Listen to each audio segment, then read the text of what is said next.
Hello and welcome to another episode of MMOFTW here on MMORPG.com. I'm your host, Bill Murphy, and this is the week that was at MMO News. A lot of the week's news has to deal with World of Warcraft, folks, because let's face it, it is the new hotness with Legion dominating sales across the globe, and everybody seems to be playing it, and there's a lot of news coming out of the game as well, including the fact that 7.1, the first major patch for the Legion expansion cycle, is already on the public test realms with Karazhan, they'd updated Nagrand Arena, and a whole lot more already out there, including new world quests, a new adventure zone, some class changes, alterations to the pet battle system, and a bunch of PvP updates. The folks over at MMO Champion and Wowhead are already hard at work seeing what else is in the client using data mining tools, and you can take a look over at those sites and our own site for reporting on what exactly is coming in 7.1, or you can just hop on the PTR if you're really that curious. Me, personally, I'm still leveling my rogue, so I'll wait. And along those same lines, World of Warcraft also released some information about its Mythic Keystone system for the dungeons that are coming up in 7.1, actually Mythic Keystones will be dropping in the game on September 20th. That's next week. Holy cow, I thought this was part of 7.1. Teach me to read our own news a little bit better there. So the first Mythic dungeon a player completes each week will drop a keystone, which will unlock a random scaling dungeon at level 2. Once a keystone is used, a timer begins to complete the dungeon for loot that will be delivered to class order halls the following week.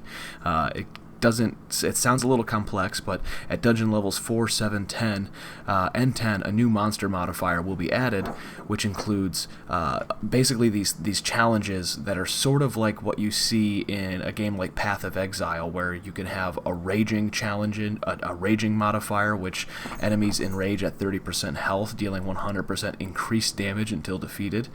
Bolstering, which is when a non-boss enemy dies, its death cry empowers nearby allies, increasing their maximum health and damage by 20%.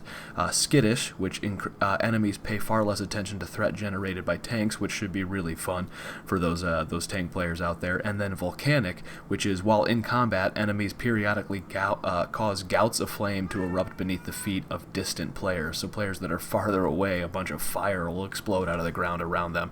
Very interesting stuff, and that's just some of the things that you'll see in the Mythic Keystone system, which should make endgame dungeon playing and raiding very interesting for World of Warcraft players, at least, as interesting as it can be when you're running the same dungeons over and over again.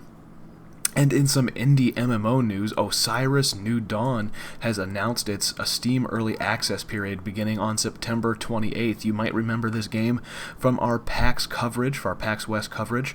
It actually won our indie MMO of the show because it is just looking fantastic. It is sort of a space survival game. It's what would happen if we like to say it, if No Man's Sky actually played well, because the combat and the exploration and the world building and everything like that is really, really well done, and it's just by a team of 3 people.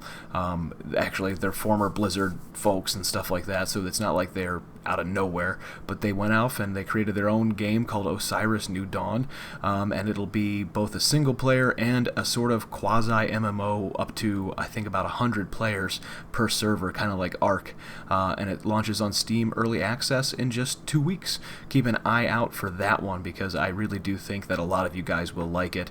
It is not your typical survival game where you're just going around punching trees and collecting berries and then hoping you don't get killed by random people. It's actually a lot of fun, so keep an eye on that.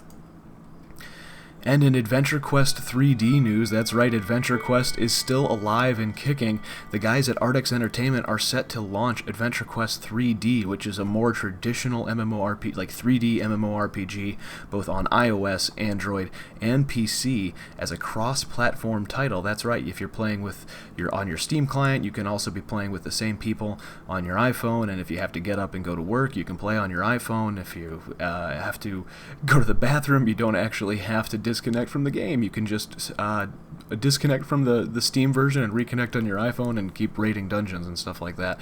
We actually got a nice little preview of Adventure Quest 3D this week, which we'll be putting up the article for next week. It's really a pretty decent little game out there for those of you who are fans of Adventure Quest, you know, from the good old days, or if you're fans of sort of traditional fantasy MMORPGs. I think you might find a lot to like in this one, especially for mobile devices. There's just not a lot of quality MMOs out there on mobile devices, and this definitely seems to be going that route. And in the entire month of October, we'll be getting some Dark Age of Camelot, 15 years of DAOC and RVR goodness celebrations. In October, players can look forward to a new King's RVR tournament, a 15-year anniversary housing trophy for active accounts, an as yet unannounced veteran reward system, a brand new Halloween event, a brand new Herald site, and a Comeback to Camelot event, which will be announced in a couple of weeks, including the version 1.122 update, which will focus on core RVR improvements, user experience, and UI updates. The second half of that update will be coming after October, but there's a lot to look forward to for players of Dark Age of Camelot or former fans who maybe have been wondering what the game is like these days. Broadsword Entertainment has your back, so keep your eyes peeled for that. And last but not least, we want to say farewell to Blizzard's Chris Metzen. That's right, another World of Warcraft story, I guess, by way of association. Chris Metzen has up and retired, kind of out of nowhere, now that World of Warcraft Legion has launched to critical and player acclaim, now that Overwatch is dominating sales charts and kind of dominating the entire team-based shooter genre. It seems that Chris Metzen is going to take some time to be with his family and his newborn daughter. He's actually using the word retire. He's not planning on going somewhere else anytime soon, at least not that we know of. He is not just leaving Blizzard, but he is leaving the games industry for the foreseeable future. Chris Metzen, like so many luminaries out there in the genre, has done a lot to give us some of the greatest PC gaming titles in history, all the way from Diablo to StarCraft to Warcraft and now Overwatch, and it's going to be very interesting to see what Blizzard becomes in the coming years and how their direction changes, and whether or not the culture and the inventiveness for world building that he brought to the company has been transferred over to some of their new people. One thing is for sure, Chris will be missed, and I hope he enjoys his retirement, because there's nothing better than retiring at age like 42 or however old he is. He's a lucky guy to be able to retire that young. So Chris, farewell, have a great retirement, play on the beach, play with that kid, go running through sand dunes in your dune buggies and all that good stuff, but also don't forget to check in on the World of Warcraft forums every once in a while. That's it for this week's show, folks. I hope you've enjoyed MMOFTW. If there's anything at all you'd like to see us cover in next week's show, just drop me a line at editor@mmorpg.com or Bill Murphy at mmorpg.com. Thanks for watching, and remember, don't let a bad pug get you down.